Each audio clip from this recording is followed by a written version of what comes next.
Assalamualaikum warahmatullahi wabarakatuh. Alhamdulillah. Wassalatu wassalamu ala Rasulillah Muhammad ibn Abdillah wa ala alihi wa sahbihi wa man walah. Subhanaka la ilma lana illa ma 'allamtana innaka antal alimul hakim. Rabbi shrah li sadri wa yassir li amri wahlul 'uqdatan min lisani yafqahu qawli. Amma ba'du.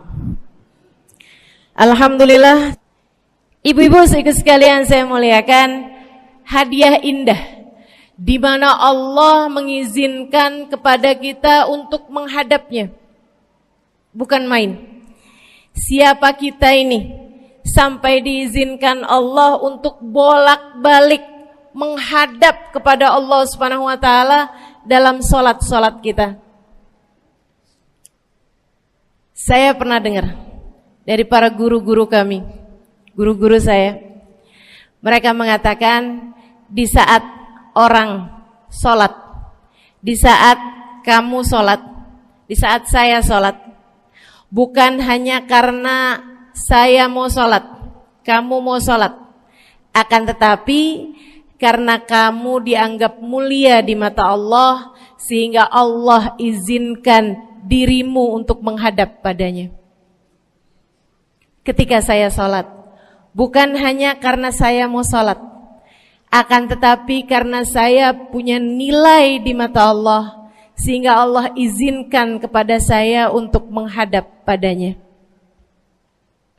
Sebaliknya, ketika kamu tidak mau sholat, bukan hanya karena kamu tidak mau sholat, akan tetapi karena kamu sudah jatuh dalam pandangan Allah, terhina dalam pandangan Allah, sehingga Allah tidak lagi mengizinkan kepadamu untuk menghadap kepadanya. Ketika seseorang tidak sholat, bukan hanya karena dia tidak mau sholat, akan tetapi karena ia sudah tidak lagi bernilai di mata Allah, sehingga Allah tidak izinkan dia untuk menghadap padanya. Teman-teman, saudariku sekalian yang saya muliakan, kalau bicara tentang sholat nih teman-teman, ada 4 tingkatan, ada 4 kelas. Untuk kamu melihat sholatmu sudah ada di kelas yang mana. Kalau saya boleh bilang kelas teratasnya nih kelas bisnis, oke lah ya. Kelas bawahnya lagi kelas atasnya kelas eksklusif ya, kelas eksekutif. Terus bawahnya lagi kelas bisnis, bawahnya lagi kelas. Tapi ada 4 kelas, bawahnya lagi kelas gerbong. Nggak naik dalam kereta nih ya. Kelas yang paling bawah kita bahas nih, kelas gerbong nih. Kayaknya naik di atasnya nih ya, gerbongnya. Teman-teman sekalian, orang yang di saat mengerjakan sholat, dia kerjakan juga, tapi merasanya sebagai beban. Ya ampun, udah maghrib aja, baru juga asar. Ya ampun, males banget dah. Ini gak ada rusuh nih. Kita kan lagi jalan-jalan nih. Kita kan lagi belanja nih di Tanah Abang. Kita jamaah aja gimana sholatnya. Nah ini orang-orang yang menganggap sholatnya sebagai beban. Malas kalau disuruh sholat, terutamanya subuh. Terutamanya sholat subuh. Ini Allah ceritakan orang-orang yang seperti ini adalah kelompoknya orang munafik. Naudzubillah. Alladzina idza qamu ila sholati qamu kusala. Orang-orang yang kalau disuruh sholat bangun juga sih, tapi malas banget. Setan nih nemenin dia, kayak naroin batu di atas kepalanya, bikin dia berat mau ngerjain sholat. Kalau lagi tidur, ngipas-ngipasin matanya, bobo aja lagi.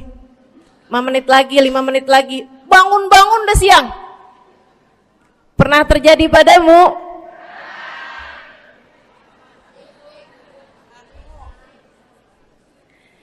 Jemur kunut. Bu, yang dijemur tuh jemuran aja, cucian aja. Jangan sampai jemur kunut. Kunutnya dijemur ya. Ketika ada seseorang yang disampaikan kepada Nabi Muhammad bahwasanya orang itu tidak bangun kecuali sesudah azan subuh, artinya enggak tahajud, artinya enggak bangun di sepertiga malam terakhir, bangunnya sesudah azan subuh. Nabi mengatakan padanya tentang orang itu, Nabi bilang pada para sahabatnya, inna syaitan bala fi udhunih, itu adalah orang yang telinganya dikencingin sama setan. Pada pernah dikencingin setan? Kalau bangunnya habis azan tuh dikencingin setan. Kalau bangunnya udah terbit matahari dikencingin siapa kira-kira? Insyaallah. Teman-teman saudariku sekalian yang saya muliakan, alladzina idza qamu ila sholati qamu kusala, malas bener kalau diajakin sholat, sampai sebagian sholatnya dikerjakan keluar dari waktunya. Yang seperti ini masuk dalam firman Allah Subhanahu wa taala, a'udzubillahi minasyaitonir rajim, fawailul lil musallin alladzina an salatihim sahun. Fawailul lil musallin alladzina hum an salatihim sahun. Celaka orang-orang yang salat. Kenapa kok orang salat celaka ya Allah? Sebab mereka an salatihim sahun, melalaikan salat mereka. Apa maksudnya melalaikan? Imam Sayyidina Ibnu Abbas dalam salah satu tafsir beliau mengatakan alladzina yuakhiruna an waqtiha au yuqaddimuha ila ghairi waqtiha. Orang-orang yang mengakhirkan salat sampai keluar dari waktunya atau memajukannya sebelum waktunya. Mau pergi ke Tanah Abang nih, jam 11. Ntar kita ribet nih urusan sholat duhur. Dah sholatin sekarang aja. Ini orang-orang yang fawailul lil musallin. Bu, sesibuk apapun dirimu, jangan pernah ninggal sholat. Bu, lagi ngerjain perkara penting apapun kamu, jangan pernah mengakhirkan sholat. Jangan pernah mengeluarkan sholat dari waktunya. Kenapa gitu? Karena bu, sholat itu urusanmu sama Allah. Gak ada yang lebih penting daripada itu. Gak ada yang lebih penting daripada itu. Siapa yang mementingkan Allah, dia bakal dipentingin sama Allah. Siapa yang meremehkan salatnya, berarti dia telah meremehkan Allah. Siapa yang meremehkan Allah, dia akan diremehkan oleh Allah. Na'udzubillah min dzalik. Buat adik-adik jomblo, jangan pernah mau kawin sama orang yang gak sholat.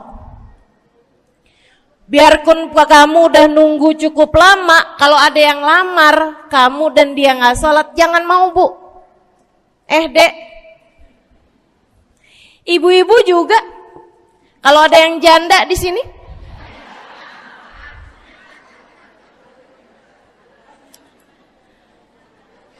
terus ada yang lamar kamu, Walaupun di garasinya ada kijang,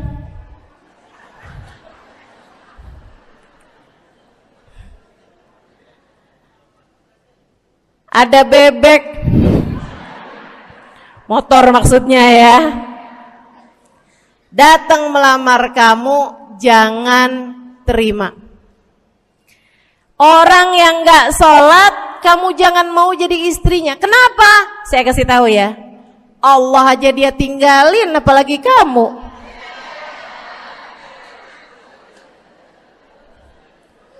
Allah aja dia tinggalin. Siapa yang tidak berguna baginya peringatan Allah, maka tidak akan berguna baginya peringatan dari siapapun. Tapi dia mencintai saya, Ustazah. Dia mencintai saya cinta mati katanya. Sekarang tungguin setahun 2 tahun, cintanya hilang, tinggal matinya. Tapi dia mencintai saya luar biasa, Ustazah. Dia tak sanggup hidup tanpa saya.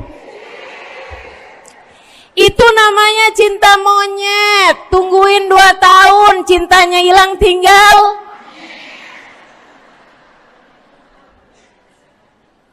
Jangan temenan sama orang gak sholat. Dia telah jatuh di mata Allah.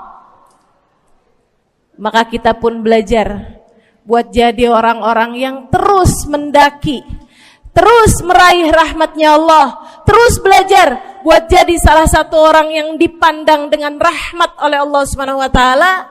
Salah satunya dengan cara kita memuliakan sholat.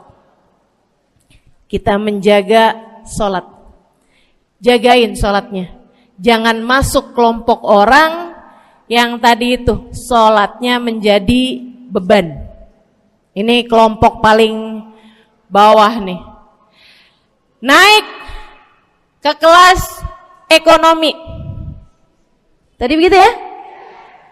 Kelas ekonomi, orang-orang yang sholatnya menjadi sebuah kewajiban. Dia kerjain, dia tahu itu wajib, dia gak akan tinggalin.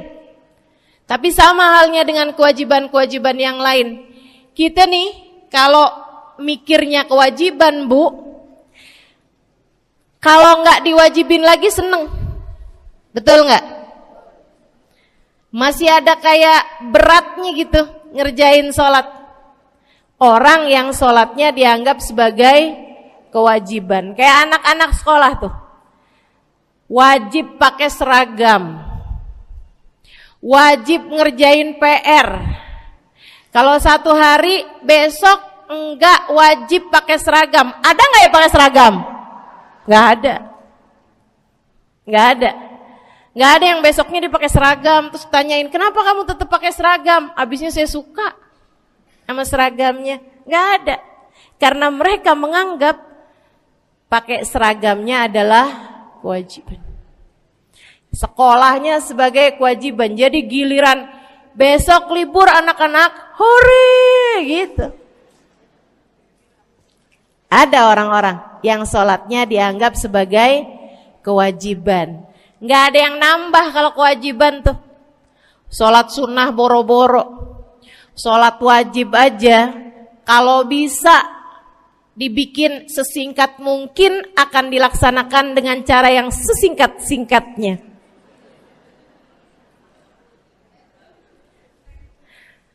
Habis ruku i'tidal sujud cepet bener ya. Malaikat raqib sama malaikat atid nih udah tahu aja kalau dia sholat.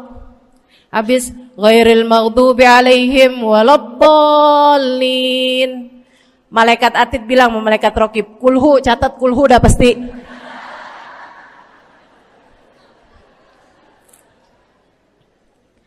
Kulhu aja gak kelar-kelar.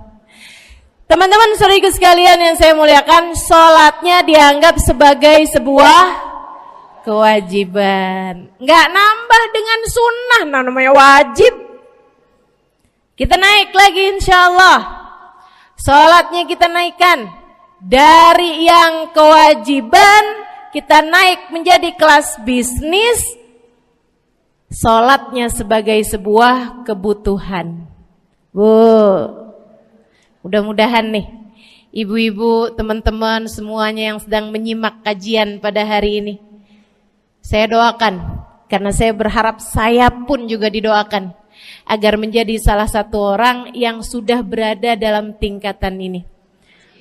Sholat kita tahu adalah kebutuhan kita. Sama kayak kebutuhan makan, Bu. Ibu kenyang nggak kalau makan nasi doang 2 piring? Kenyang. Siapa yang bilang nggak kenyang? Kalau kamu makan nasi doang sepiring, kenyang apa nggak kenyang? Kenyang. Akan tetapi pasti ibu-ibu mau nambah dah. Nambah apaan? Lauk. Nambah lauknya. Ada ikan asin, ada sayur asem. Langsung pada lapar nih.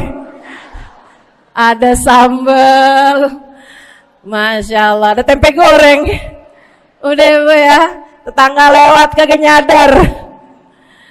Masya Allah. Teman-teman sekalian, kita nambah, bahkan udah kenyang pun kita masih cari lagi tambahan. Makanan apa nih yang bisa kita makan? Karena kita tahu makan adalah sebuah kebutuhan kita. Kita perlu sama makan. Kita butuh sama makan. Maka demikian pula dengan orang-orang yang sholatnya sudah dia tahu adalah sebagai sebuah kebutuhan. Cukup sih duhur 4 rakaat, dia nambah. Ada qobliyahnya, ada ba'diyahnya. Jam-jam 9 pagi nggak ada sholat wajib sih, tapi pengen ngemil, ya Bu ya, dengan cara kerjain sholat duha. Malam-malam abisnya isya, ampun mau tidur, ingat katanya Nabi, pesannya kepada Sayyidina Abu Hurairah, wasani habibi, kata Abu Hurairah, an utir qabla an anam. Kekasih saya Nabi besar Muhammad, kata Abu Hurairah, kasih pesan pada saya untuk jangan tidur sebelum sholat witir. Jadi habis kelar sholat isya langsung sambung sama witirnya.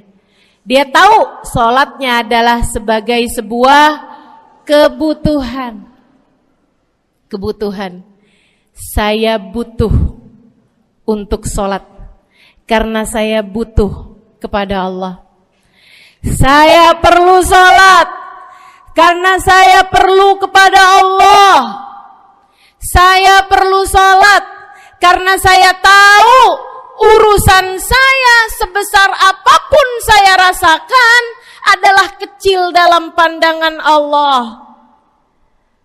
Saya perlu sholat karena permasalahan dalam hidup saya yang saya rasakan sebesar gunung di atas pundak saya, di atas punggung saya, di hadapan Allah tak sampai seperti setitik debu yang mudah saja untuk dia angkatkan dari kehidupan saya. Maka kita pun menjadikan sholat sebagai sebuah kebutuhan. Lagi sakit, jangan ninggal sholat. Kenapa?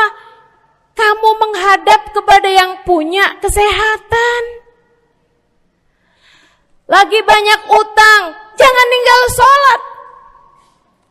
Sama, jangan utang lagi. Karena kamu menghadap kepada pemilik segala kekuasaan, pemilik dunia dan akhirat, pemilik semua uang di atas muka bumi ini adalah Allah. Makanya Habib Ali Habsyi, penulis kitab Maulid Simtud Durar, yang tadi ibu-ibu baca maulidnya, beliau pernah bilang, Ada dalam salah satu diwan beliau. Diwan tuh syair-syair beliau itu ya. Ali idza kad marid syafahu fi'lus shalah la'alla syirru sifa fi wad'i tilkal jibah.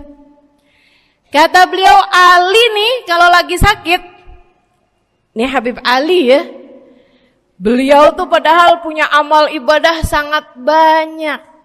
Tapi Habib Ali bilang, Ali idza qad marid syafahu fi'lus shalah. Ali nih kalau lagi sakit, sembuhnya sama sholat. Sembuhnya sama sholat. La'alla sirru sifa. Rasa-rasanya memang Allah letakkan rahasia kesembuhan ada pada fi wad'i tilkal jibah, terletakkannya jabhah kita, dahi kita di tempat sujud. Di sana semua permasalahan-permasalahan dalam hidupmu menjadi ringan. Saat kamu meletakkan dahimu di tempat sujud, kamu berbisik lirih kepada Allah, akan tetapi suaramu didengar sama yang punya arsy. Akan tetapi suara bisikanmu didengar segenap malaikat-malaikat yang ada di atas langit. Kemudian mereka mendoakanmu sehingga Allah mengatakan wasjud waqtarib, sujudlah kamu. Posisi sujudmu itu waqtarib akan membuatmu menjadi dekat dengan Allah Subhanahu wa taala. Sujudlah dan mendekatlah kepadaku, kata Allah. Agrab ma yakunul 'abd min rabbih fahuwa sajid, kata Nabi Muhammad.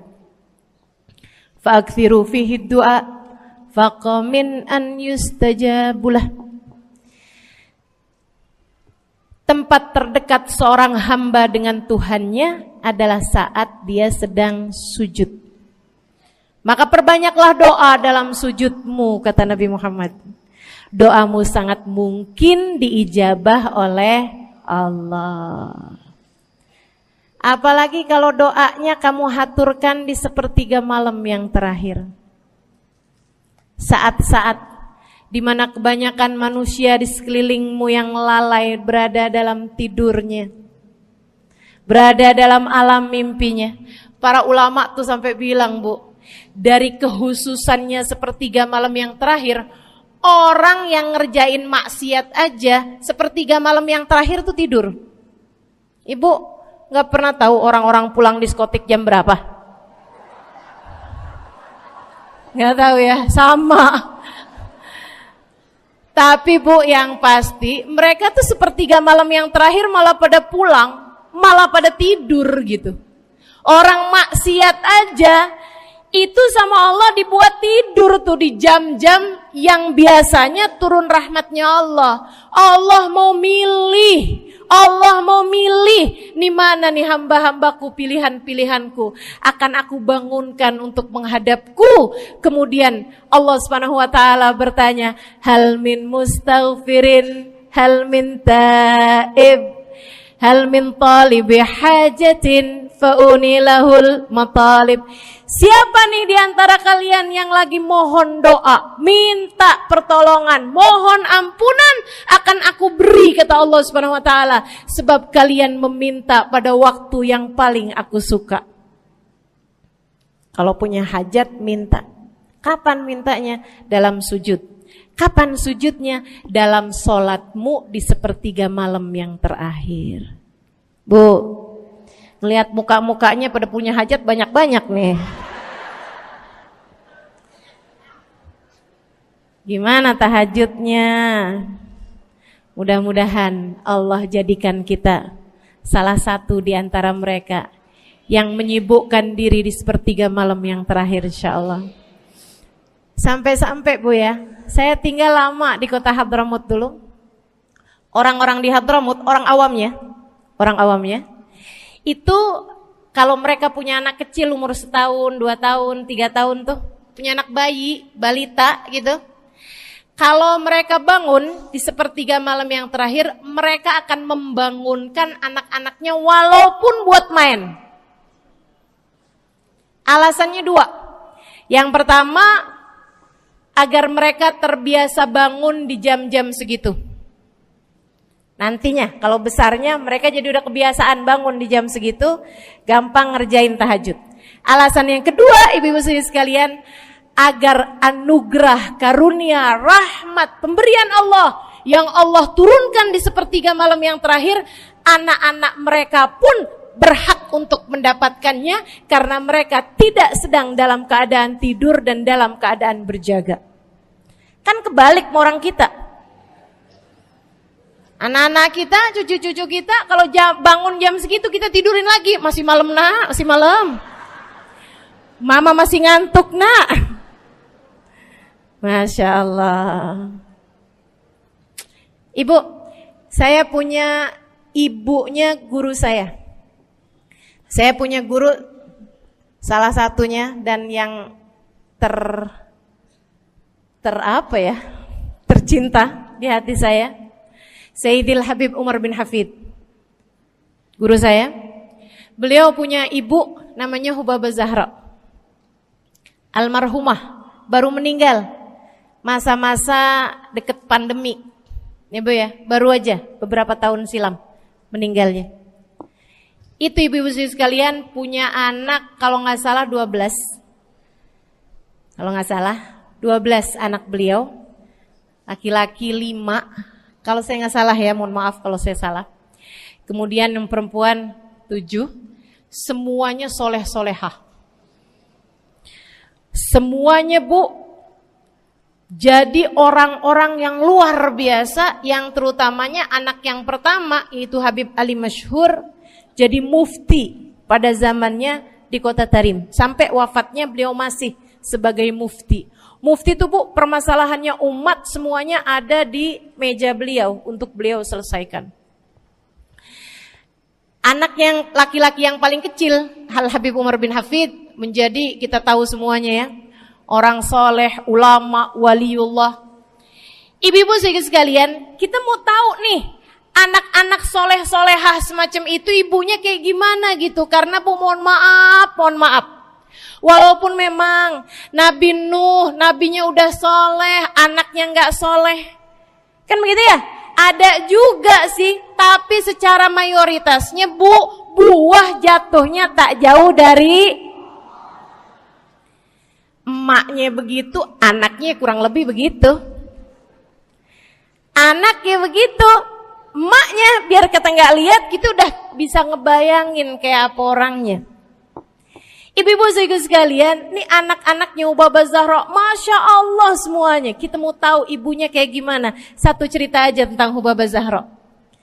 Ibu-ibu sekalian, anaknya cerita, Hubabah Zahra, Umi, anak perempuannya, dia bilang seumur hidupnya nggak pernah ninggal tahajud. Bu, dari awal balik sampai meninggal, tidak pernah meninggalkan tahajud. Jauh banget ya? Sama siapa? Tahajud semalam, seminggu libur. Kelakuan siapa tuh? Hubabah Zahra gak pernah ninggal tahajud kecuali satu malam. Satu malam itu beliau tuh lagi ada hajat besar, maksudnya lagi kayak ada acara pernikahan, kemudian beliau juga kelelahan, kecapean, baru tidurnya juga jam-jam 2, jam-jam mau jelang pagi Bu ya. Kelewatan tahajud. Bangun pas azan subuh. Ibu, beliau bangun dengan gemeteran. Beliau bangun dengan menggigil padahal enggak musim dingin. Beliau bangun, azan, innalillahi wa inna ilaihi rajiun. Azan, astagfirullah, ya Allah, astagfirullah, azan, ya Allah, ampuni Zahra ya Allah, Anaknya cerita, hari itu aku tidak pernah melihat ibuku berlelehan air mata sepanjang hari lebih daripada hari tersebut. Hari itu kami melihat ada seorang perempuan berlelehan air mata beristighfar memohon ampun kepada Allah karena satu malam dalam hidupnya beliau meninggalkan tahajudnya, teman-teman. Masya Allah, Masya Allah. Tiap kali makan ingat gitu, ya ampun tadi malam gak tahajud, samihni ya Rab, samihni ya Rab, sampai gak enak makan. Insya Allah, Insya Allah. Mudah-mudahan Allah jadikan keagungan sholat ada dalam hati kita. Sholat kita jadi kebutuhan. Insya naik tingkat eksekutif, teman-teman. Tadi saya ulangin lagi dah, karena ibu-ibu kan suka rada lupaan. Kelas yang paling bawah, kelas apa tadi? Gerbong. Menjadikan sholatnya sebagai beban. Kelas berikutnya menjadikan sholat sebagai kewajiban. Naik lagi menjadikan sholat sebagai kebutuhan. Tingkat terakhirnya ada hamba-hamba tercinta di sisi Allah yang menjadikan sholat mereka sebagai sebuah hiburan dalam hidupnya, hobi dalam hidupnya. Diawali, dicontohkan oleh baginda kita Nabi besar Muhammad yang mengatakan dalam hadis sahihnya, wa ju'ilat qurratu aini fis shalah, wa ju'ilat qurratu aini fis shalah. Dijadikan, kata Nabi Muhammad, Allah telah menjadikan, dijadikan li untukku qurrat aini, kesenanganku dalam kehidupan, kebahagiaanku ada pada, hobiku ada pada as-shalah, salat. Nabi itu orang yang kesenangan beliau, hobi beliau adalah salat. Kana idza faza'ahu amrun aladha ila shalah. Kata para sahabat meriwayatkan, Nabi kalau lagi dengar kabar-kabar yang gak enak, segera menuju kepada sholat. Nabi kalau udah ada kabar-kabar Rasul pasukan kita terkalahkan di medan peperangan, Nabi ngelihat Bilal. Kemudian Nabi Muhammad nanya, udah dekat waktu sholat Bilal? Sebentar lagi Rasul, arihni biha ya Bilal, arihni biha ya Bilal. Yuk Bilal, sampaikan diri saya Bilal, tolong hibur diri saya Bilal. Segera azan dan kita akan sholat bersama-sama wahai Bilal. Kesenangan beliau, hobi beliau dalam sholat, dalam hidup adalah sholat. Teman-teman saya sekalian, bukan hanya Nabi Muhammad, tapi para sahabat-sahabat Nabi Muhammad, tapi para tabi'in, para tabi'it tabi'in. Saudaraku sekalian saya muliakan, Sayyidina Umar bin Khattab alaihi ridwanullah, kana idza ja'ahu hal, apabila beliau dalam keadaan hatinya lagi khusyuk, hatinya lagi nyambung banget sama Allah Subhanahu wa taala, kalau mau salat sunnah manggil orang. Beliau salat dalam masjid, ada orang mau salat sunnah, ada orang lagi baca Quran dipanggil sama beliau. Kamu saya bayar ya. Kamu duduk sebelah sini saya nih, baca Qur'annya deketan saya sini, kamu saya bayar. Buat apaan wahai Sayyidina Umar? Buat negur saya, ngingetin saya lagi sholat nih. Oh gak usah dibayar Tuan. Yaudah kalau gitu kamu duduknya sebelah sini ya. Tugas saya apa Tuan? Kalau kamu lihat saya sholat berdirinya kelamaan, ingetin saya buat ruku. Kalau kamu lihat ruku saya kelamaan gak bangun-bangun, ingetin saya buat bangun. Kalau kamu lihat sujud saya kelamaan, ingetin saya buat duduk. Karena saya sekarang ini kalau lagi berdiri baca Al-Quran, lupa buat ruku. Dari nikmatnya bacaan Quran beliau. Baik Tuan.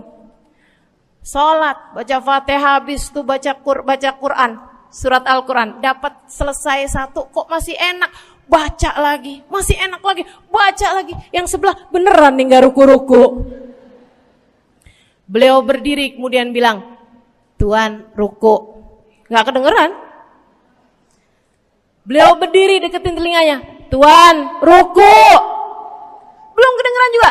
Ruku. Allahu Akbar. Sayyidina Umar bin Khattab. Tabi'in, Sayyidina Ali Zainal Abidin. Pernah lagi sholat, rumahnya kebakaran, teman-teman.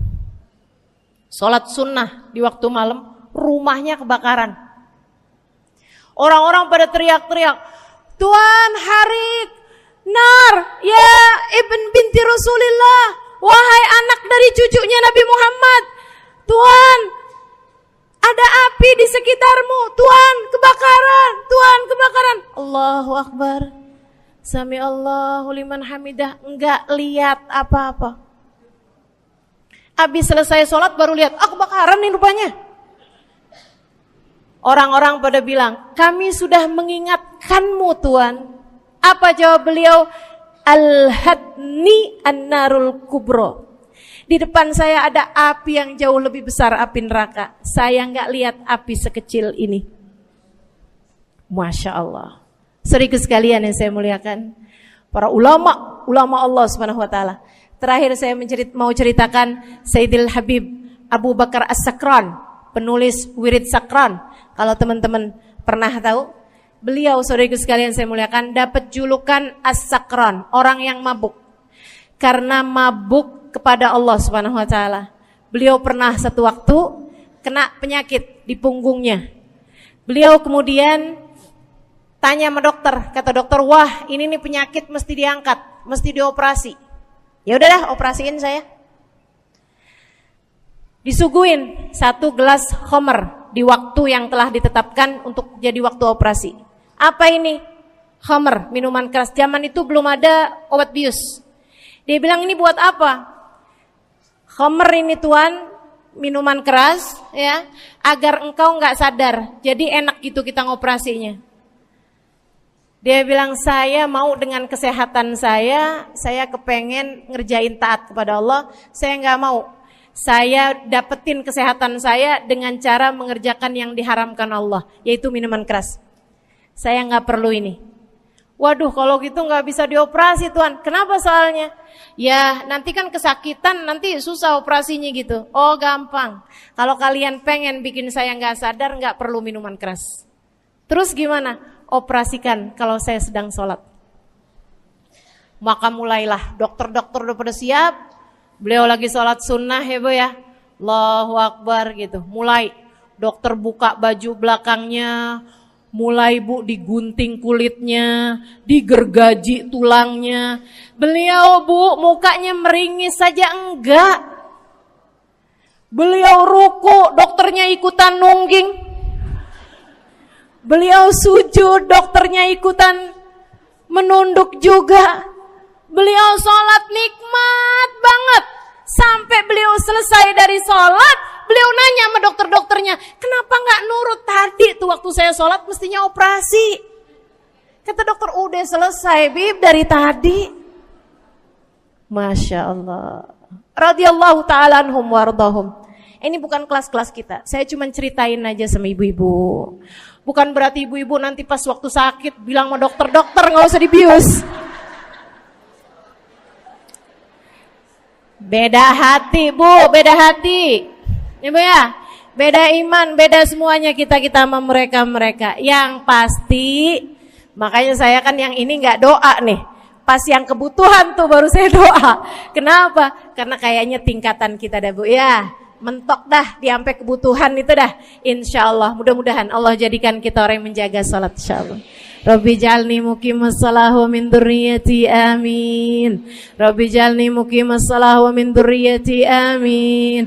Rabbi jalna muqimis salah wa min dzurriyyatina rabbana wa taqabbal du'a. Ala hadhihi niyyah bikun niyyah salihah ila hadratin nabi al-fatihah. Syaitanir rajim. Bismillahirrahmanirrahim. Alhamdulillahirabbil alamin. Ar-Rahmanir-Rahim. Maliki yaumiddin. Iyyaka na'budu wa iyyaka nasta'in. Ihdinas siratal mustaqim, siratal ladzina an'amta 'alaihim, ghairil maghdubi 'alaihim waladdallin. Amin. Taqabbalallahu minna wa minkum, taqabbal ya karim. Sama-sama kita hormati, kita sayangi segenap keluarga besar dari Majelis Ta'lim Raudhatul Aliyah di bawah pimpinan Ibu Ayu Komaladewi Kita doakan semoga beliau beserta segenap keluarganya senantiasa dalam limpahan rahmat ridha Allah Subhanahu wa taala.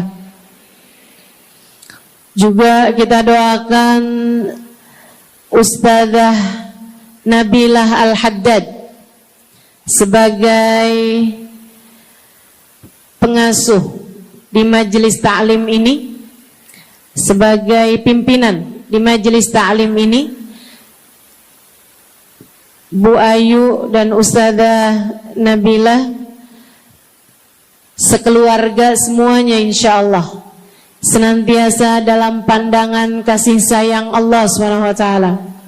Panjangkan umurnya, disehatkan badannya, dimudahkan urusannya, kabulkan hajatnya, semakin dicinta Allah SWT dan Rasulnya. Para ustadzah, para hubabah, para syarifah, para pimpinan pondok pesantren, para pimpinan majelis ta'lim, yang mudah-mudahan semuanya dalam limpahan rahmat ridha Allah SWT, serta tentu saja semua yang hadir di majelis ini, baik ibu-ibu, kakak-kakak, adik-adik, anak-anak, yang mudah-mudahan semuanya dirahmati Allah, disayang Allah, dibahagiakan Allah, diistiqomahkan jalannya menuju ridha Allah Subhanahu wa taala, insyaallah diistiqomahkan jalannya menuju surga Allah Subhanahu wa taala. Amin ya rabbal alamin.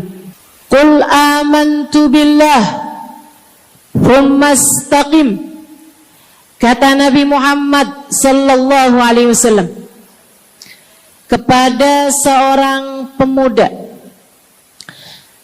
yang meminta nasihat, ya Rasulullah ausini, wahai Rasul tolong nasihati aku. Kita kalau ketemu orang mulia jangan minta duit, Bu. Kita kalau datang ketemu sama orang-orang yang kita tahu doanya mustajab, sangat soleh, hidupnya baik, apalagi jika dia adalah kekasih-kekasih Allah Subhanahu wa taala. Kamu kalau berjumpa dengan ulama, jangan minta sesuatu yang duniawi. Tirulah para sahabat ketika berjumpa dengan Nabi Muhammad. Biasanya mereka meminta satu dari dua hal. Yang pertama, mereka minta doa. Ida'ili ya Rasulullah, doakan aku wahai Rasul. Ibu juga gitu. Kalau ketemu sama ulama, ketemu orang soleh, ketemu kiai, ketemu habib yang kita tahu doanya mustajab, bertemu hubabah, mintalah doa. Tapi jangan hanya sekedar urusan doa duniawi, Bu. Doa duniawi itu yang gimana, Ustazah? Doa yang kalau diijabah nggak akan manfaat begitu kamu masuk dalam alam kubur. Itu namanya doa duniawi. Ustazah, doakan saya biar saya cepat kebeli rumah. Bu, kalau mati rumahnya dibawa gak? Ustazah, doakan saya kepengen beli HP baru. Dibawa gak HP-nya? Enggak. Itu namanya doa duniawi. Ustazah, Doakan biar suami saya tambah cinta.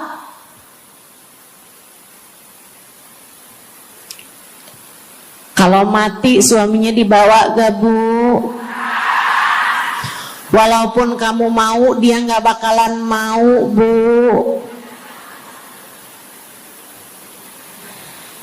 Sesuatu yang sifatnya duniawi. Ustazah, doakan biar anak saya soleh. Duniawi apa bukan? Bukan. Sebab kesolehan anak akan jadi tambahan bekal bagimu ketika kamu masuk dalam alam kubur. Jadi gak boleh nih ustazah doa urusan duniawi atau minta didoakan urusan-urusan duniawi. Boleh, tapi jangan cuma itu. Nanti takutnya kamu nyesel. Kalau selama di dunia kamu doanya hanya untuk urusan dunia, takutnya begitu masuk dalam kuburan sudah tidak ada lagi doa yang akan Allah ijabah untukmu ketika kamu ada dalam alam kubur nanti. Sayang. Jadi kalau doa, prioritaskan urusan akhirat. Insya saya berasa banget jadi orang yang sering dimintain doa, sekaligus juga sering minta doa. Saya kalau ketemu orang soleh, ketemu habaib, ketemu hubabah, saya akan minta doa, gak pernah minta duit saya. Ida'ili ya hubabah, ida'ili ya habib. Serius sekalian, sebagai orang yang sering juga dimintain doa, ustazah doakan saya. Banyak tuh. Saya merasakan perbedaannya saat saya ada di Tarim sama ketika saya sudah pulang dan kembali ke negeri ini. Waktu saya di Tarim, orang kalau minta doa sama saya, usik berdoa, tolong ya doain saya. Saya suka tanya, doa apa? Selalu aja, hampir semuanya mengatakan hal yang sama. Ida'ili bihusnil khatimah. Doakan saya biar husnul khatimah.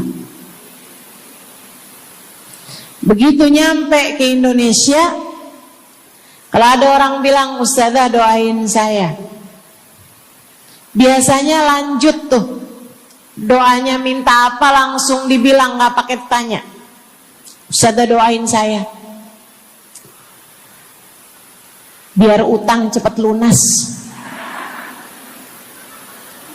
Ustazah doain saya biar cepat dapat jodoh. Ustazah doain saya biar jadi orang kaya. Ustazah doain saya biar suami nggak mendua. Ya Allah, ternyata kebanyakan orang kita kalau minta doa seringnya urusan duniawi. Bukan berarti nggak boleh, boleh aja sih. Cuman takutnya begitu kamu mati nyesel kalau semua doamu selama ini adalah sesuatu yang tidak ikut kamu bawa ketika kamu mati. Kalau kita lihat para sahabat ketika mereka berjumpa dengan Nabi Muhammad, selalu saja banyak di antara mereka yang minta doa. Nabi pernah tanya, doanya apa? Macem-macem jawaban para sahabat. Ada yang begini, Harithah menjawab, ida'ili an yarzuqani Allah asyhada fi sabilih. Rasul, doakan saya biar saya dikaruniai mati syahid di jalan Allah. Ada lagi yang lain doanya, ya Rasulullah, id'ili an yarzuqani Allah murafaqatan bika ya Rasulullah. Doakan biar saya nanti di masa sesudah kematian saya, di masa akhirat nanti bisa mendampingimu wahai Rasulullah, bisa berjumpa denganmu wahai Rasul, bisa ada dalam rombonganmu wahai Rasulullah. Doa-doa yang sangat ukhrawi, doa-doa yang sangat akhirat, karena mereka sudah faham tujuan hidup sesungguhnya adalah mencari ridha Allah Subhanahu wa ta'ala. Tujuan hidup sesungguhnya adalah bergerak menuju surga Allah Subhanahu wa ta'ala. Tujuan hidup sesungguhnya adalah berpulang kepada Allah dalam keadaan Allah ridha kepada kita.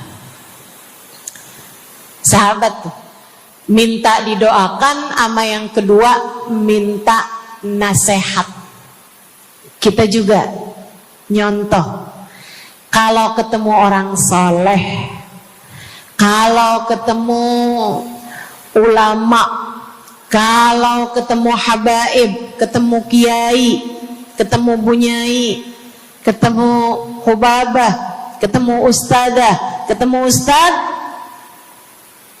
minta nasihat. Selain daripada minta doa, mintalah nasihat. Hal ini dicontohkan oleh para sahabat kepada Nabi Muhammad.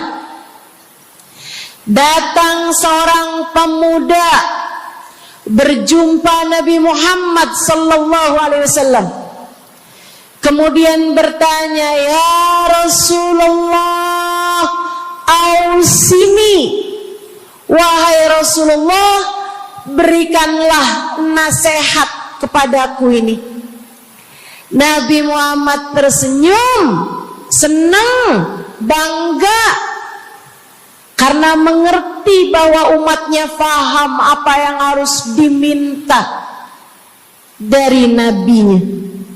Nabi berkata kepadanya, "Qul amantu billah tsumma istaqim." Kata Nabi Muhammad, ucapkanlah, aku beriman kepada Allah, kemudian istiqomahlah kamu di jalan Allah. Nasihat Nabi Muhammad buat pemuda tersebut, nasihat Nabi Muhammad buat pemuda-pemuda umatnya sepanjang zaman, nasihat Nabi Muhammad buat umatnya baik yang muda maupun yang tua, baik laki-laki maupun perempuan, baik yang pintar maupun yang kurang pintar. Semua umatnya dinasehati sama Nabi Muhammad. Karenanya akan saya sampaikan hal ini kepadamu hari ini. Quli, ucapkanlah, amantu billah, aku beriman kepada Allah. Tsumastaqimi, kemudian istiqomahlah kamu, wahai saudariku, di jalan Allah. Katakanlah, aku beriman kepada Allah. Kemudian istiqomahlah. Istiqomahlah. Nasihat yang sangat indah dari baginda kita Nabi besar Muhammad, yang Allah karuniakan kepadanya jawami'al kalim, dapat selalu berbicara dengan kata-kata yang ringkas tapi padat. Nabi itu ucapannya ringkas tapi padat. Nggak kayak saya, Bu, udahlah panjang dan ya, mudah-mudahan Allah jadikan ucapan-ucapan kita jadi kalimat-kalimat yang akan membawa kita menuju surga. Jadi ucapan-ucapan yang akan bawa kita menuju ridha Allah Subhanahu wa taala. Ibu-ibu, kita sama-sama belajar biar kalau ngomong itu enggak panjang-panjang, akan tetapi bermutu, berkualitas. Terutama Bu, ibu kalau ngomong sama anak-anak ibu, kadang-kadang panjang bener. Padahal itu aja, anak sampai hafal. Iya mah, katanya gitu. Betul gitu? Nabi kalau ngomong pendek aja tapi penuh makna. Nabi kalau bicara seringkali nggak panjang-panjang tapi sangat berarti. Satu hadis beliau saja bisa disyarahkan, diberi keterangan, hingga bahkan berkitab-kitab banyaknya. Ibu-ibu sekalian, salah satu dari ucapan ringkasnya Nabi Muhammad, amantu billah, kata Nabi, qul amantu billah, tsumastaqim, ucapkanlah, aku beriman kepada Allah, kemudian istiqomahlah di jalan Allah. Apa itu istiqomah? Lurus, jangan belok-belok. Lurus, jalan terus. Jalannya adalah jalan yang lurus. Itu yang selalu kita minta dalam tiap rakaat sholat kita. Kita berdoa kepada Allah, ihdinas siratal, ya Allah, tempuhkanlah untuk hidup kami ini jalanmu yang lurus.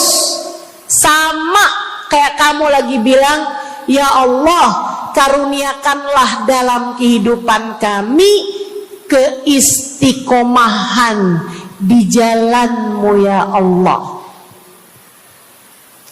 Kamu selalu minta istiqomah 17 kali sekurangnya tiap hari. Betapa sangat pentingnya istiqomah ini, saudaraku sekalian. berada dalam jalan yang lurus. Saya mau bahas jalan lurus yang dimaksud ini apa aja. Satu, kamu harus lurus imannya. Amantu billah, aku beriman kepada Allah. Kata Nabi Muhammad sallallahu alaihi wasallam, "Qul amantu billah," ucapkanlah, aku beriman kepada Allah. Maka istiqomah tersebut yang nomor satu adalah dalam urusan keimanan. Bu, Kak, Dek, Nak, yang lurus imanmu. Iman yang lurus tuh yang gimana, Ustazah?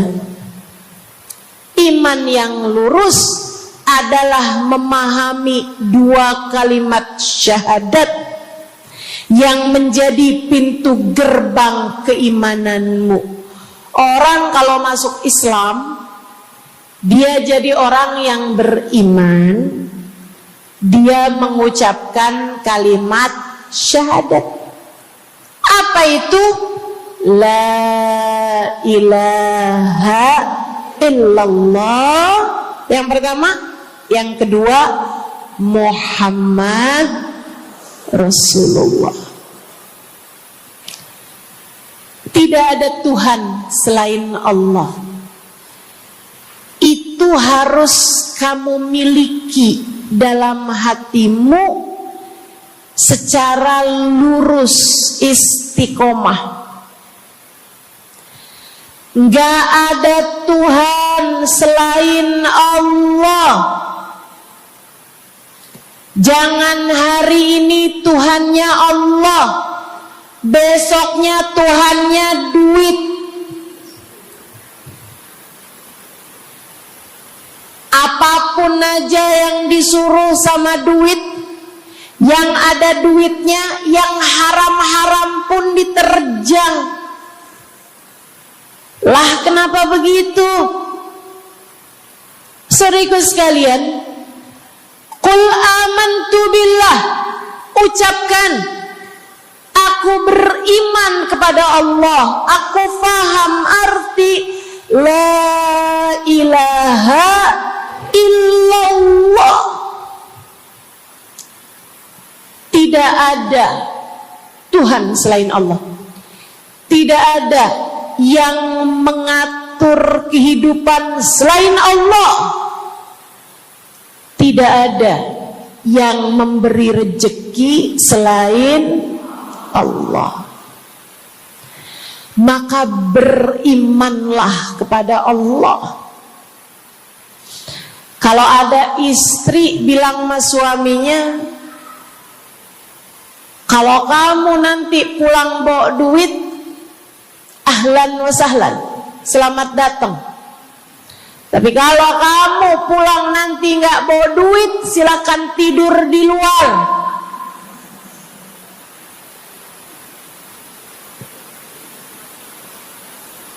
Kamu sepertinya kurang beriman. Kamu lupa bahwa pemberi rezeki bukan suamimu, melainkan yang ngasih rezeki itu cuma satu, Bu. Namanya bukan pekerjaan, bukan atasan, bukan pemerintah. Yang ngasih rezeki cuma Allah Subhanahu wa ta'ala. Maka berimanlah atas hal itu. Jangan nyalahin si ini, nyalahin si itu. Imanmu benerin. Imanmu benerin.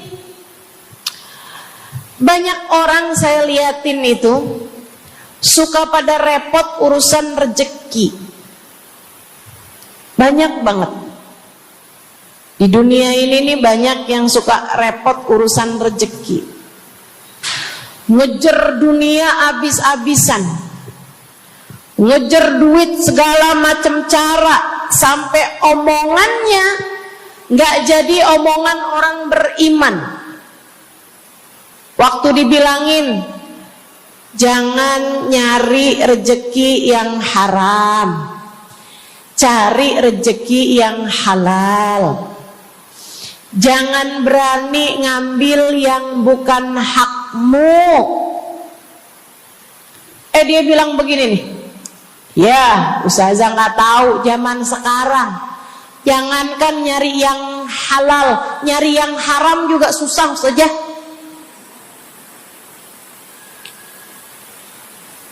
Itu omongan orang nggak beriman. Kamu mesti ngerti dulu, kalau yang kamu minta adalah urusan rezeki, dengerin. Kalau yang kamu minta urusan rezeki, kamu harus datang kepada alamatnya. Yang sering kali membuat kamu setengah mati urusan rezekimu, sampai mau-maunya menghinakan diri, minta-minta sama orang, berharap dari orang. Seorang ibu berharap dari anaknya, seorang istri berharap dari suaminya. Saudariku sekalian, yang sering kali membuat kamu tersiksa urusan rezeki adalah karena kamu salah alamat. Kamu salah alamat. Kamu sedang tersesat jalan. Kamu sedang salah arah. Makanya jadinya kemana-mana kamu nggak nemu. Orang alamatnya aja salah. Ini kalau kamu mau ke Kubah Mas, tapi kamu perginya ke Taman Mini, nyampe apa nggak nyampe? Dapat apa enggak majelisnya? Nggak dapat. Kenapa? Salah alamat. Yang dicari Kubah Mas, kamu perginya ke Keong Mas. Nggak nyampe, nggak dapat. Saya kasih tahu padamu, alamat rezekimu ada pada Allah. Alamat rezekimu ada pada Allah. Alamat rezekimu ada pada Allah. Maka berimanlah kepadanya, fahamilah arti la ilaha illallah. Tidak ada Tuhan kecuali Allah. Gak ada yang ngasih rezeki selain kamu. Lagi sakit, kamu mau nyari obat, saya kasih tahu alamat obatmu. Alamat yang bisa menyembuhkanmu hanya satu, namanya urusan rezeki. Allah sudah bilang, huwar razzaq dzul quwwatil matin. Allah lah satu sang pemberi rezeki. Allah lah satu sang pemilik kekuatan sejati. Jadi kamu kalau mau nyari rezeki, datanglah ke alamatnya, datanglah kepada Allah. Kamu lagi mau nyari kesehatan, jangan salah alamat. Datanglah kepada sang pemilik kesehatan. Alamatnya yaitu Allah yang telah mengatakan, fa idza maridtu fa huwa yashfin. Katanya Nabi Allah Ibrahim, apabila saya sakit, maka hanya Allah lah yang maha menyembuhkan. Berarti nggak boleh pergi ke dokter gitu Ustazah? Silahkan pergi ke dokter, pergi ke apotik, datang kepada orang yang doanya mustajab, minta didoakan. Tapi semua hanyalah sebab, semua hanyalah wasilah. Sang penyembuh sejati adalah Allah. Saudariku sekalian yang saya muliakan, kalau kamu merasa saya lemah Ustazah, gak punya kekuatan,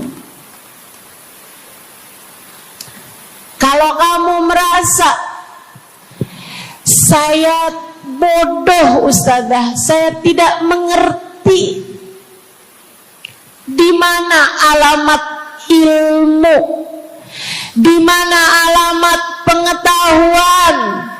Bu, Kak, Nak, anak-anak nih yang masih lagi belajar di pondok pesantren, yang masih lagi belajar di mana-mana, saya kasih tahu padamu, alamat ilmu ada pada Zat yang Maha Satu, namanya Allamal insana malam ya'lam. Allah lah yang mengajari manusia apa yang tidak dia ketahui. Pengen dapat ilmu, datanglah kepada Allah. Pengen punya kekuatan, datanglah kepada Allah. Saya udah tua Ustazah, saya janda pula Ustazah, saya nggak punya kekuatan ya Ustazah. Kekuatanmu hanya ada pada Zat yang Maha Satu, Allah Subhanahu wa Ta'ala. Datanglah selalu padanya. Imanmu jangan biarkan ia naik turun. Imanmu biarkan ia kokoh di dalam hatimu. Jangan percaya kalau ada yang bilang kekuatan ada pada uang. Jangan percaya. Percaya hanya satu aja, kekuatan ada pada Allah. Jangan percaya orang bilang kekuatan ada pada kecantikan. Kalau kamu cantik, kamu kuat, suamimu gak akan kemana-mana. Jangan percaya, Bu. Percaya hanya satu aja, kekuatan ada pada Allah Subhanahu wa Ta'ala. Kamu takut terjadi hal-hal yang buruk bagimu, bagi anak-anakmu. Kamu kepengen ada yang jaga. Ibu, gak usah pusing-pusing mau nyari bodyguard, gak usah pusing-pusing mau sewa security, pengamanan. Sebab sang pemberi keamanan hanya satu, namanya Wallahu ya'simuka minan nas. Hanya Allah satu yang dapat menjagamu dari kejahatan manusia. Qul a'udzu birabbin nas. Katakanlah, aku berlindung kepada sang penjaga manusia, sang pemelihara manusia, sang pengasuh manusia. Allah Subhanahu wa ta'ala. Berimanlah padanya, istiqomahlah. Bu, gak ada yang bisa bikin orang meninggal selain Allah. Gak ada. Tapi dia ditabrak orang, Ustazah. Kalau gak ditabrak dia gak bakalan mati. Kamu kebalik. Justru karena dia harus mati, Allah jadikan dia ditabrak. Jelas? Ini imannya mesti yang benar nih. Jangan kamu kira ini ada dokter malpraktek sehingga dia kemudian meninggal dunia. Jangan kamu kira karena salah minum obat dia mati.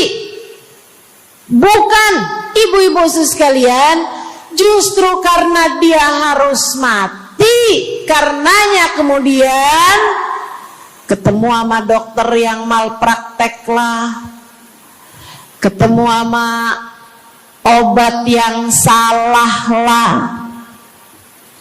Itu hanya sebab kematiannya itu sendiri. Allah udah bilang, idza jaa ajaluhum la yastakhiruna sa'atan wa la yastaqdimun. Apabila datang ajal seseorang, enggak ada siapapun yang bisa memajukan barang semenit pun, enggak ada yang bisa memundurkan meski sesaat sekalipun. Enggak ada. Emang udah kepastiannya. Waktunya mati ya mati, Bu. Gak ada yang bisa menghidupkan, sekaligus tidak ada yang bisa mematikan selain Allah. Itu artinya istiqomah dalam iman.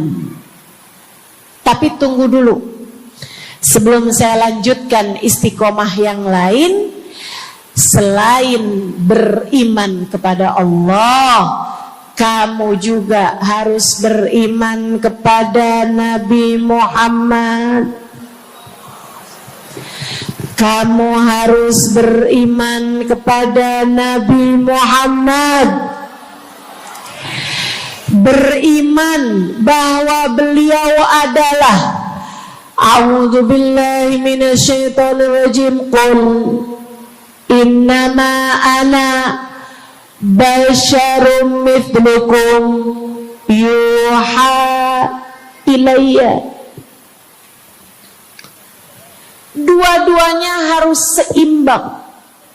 Innama ana basyarum mithlukum, tapi juga yuha ilayya. Katakanlah wahai Nabi Muhammad, aku adalah seorang manusia seperti kalian. Saya punya badan, saya punya perasaan. Kalau nggak makan-makan saya lapar.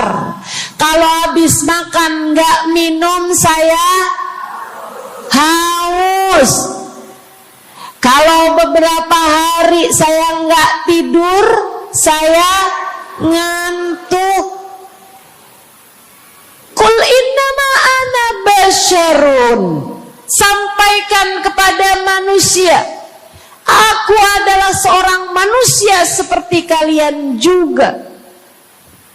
Ama anak cinta, lama nggak ketemu sama istri, kangen. Katakan wahai Nabi Muhammad, ana basyarum mithlukum, saya manusia seperti kalian juga. Kalau ada yang disayang kemudian meninggal, sedih.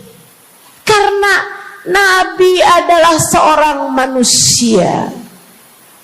Tapi tunggu dulu, beliau tidak hanya sekedar manusia, Itu adalah satu sisi kehidupan Nabi Muhammad.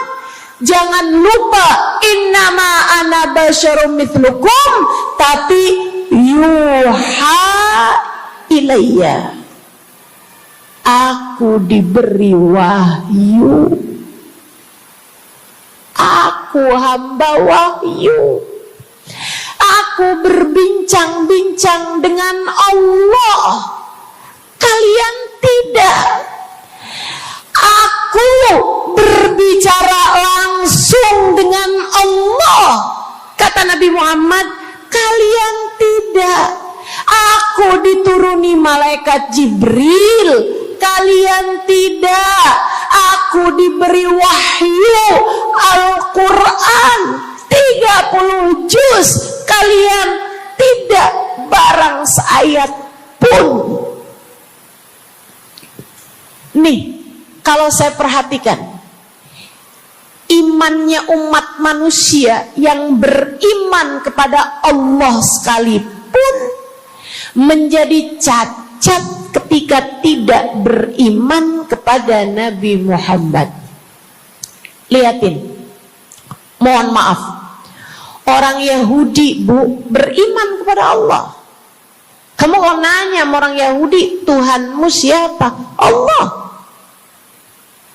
Tapi mereka enggak beriman kepada Nabi Muhammad. Apakah mereka disebut orang yang beriman? Tidak. Orang Nasrani, apakah mereka beriman kepada Allah? Iya. Tapi apakah mereka beriman kepada Nabi Muhammad? Tidak. Apakah mereka beriman? Tidak. Bahkan umat Islam ada yang mempercayai sesudah Nabi Muhammad ada nabi yang lain, namanya Mirza Ghulam Ahmad, sehingga mereka menyebut agama mereka Islam, tapi agama Islamnya pakai ada kelanjutannya, Islam Ahmadiyah. Apakah mereka beriman? Tidak. Sebab syarat iman selain la ilaha illallah juga ada Muhammad Rasulullah. Bahkan Bu, ada banyak di antara kita orang-orang yang iman kepada Allah luar biasa, tapi kalau urusan kepada Nabi Muhammad, kalau lagi diceritain Isra Mi'raj, dia bilang Nabi Muhammad tuh gak usahlah segitu amat diperayakan Isra Mi'rajnya. Nabi Muhammad tuh Isra Mi'raj cuman sekedar ruhnya aja, badannya nggak pakai Isra Mi'raj. Jadi Nabi itu orang ngelihatnya kayak tidur aja, ruhnya aja yang melayang-layang. Isra Mi'raj bener, tapi ruhnya aja, badannya nggak pakai pergi. Jadi kalian nggak usah berlebih-lebihan sama Isra Mi'raj. Oh kenapa gitu? Kamu gak percaya sama Isra Mi'raj, sama badan-badannya Nabi sekalian kamu gak percaya, kenapa? Ya karena itu gak masuk akal. Manusia kan gak bisa kayak gitu.